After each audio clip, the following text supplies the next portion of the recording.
जे ख़ातिर से जो सजायो ही घोट बणियो आहे ही घोट बणियो आहे ही घोट बणियो आहे हिकु मोती मणियो आहे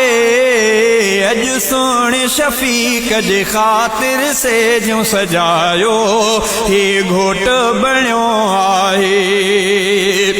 अॼु नासिर साहब थो ठरे तो बाबे जियां ख़ुशियों करे अॼु नासिर साहब थो ठरे तो बाबे जियां ख़ुशियों करे गलहार गुलनि जो भाव वॾे पारायो गलहार गुलनि जो भाव वॾे पारायो ही घोट बणियो आहे अॼु सोणी शफ़ीक जे ख़ातिर से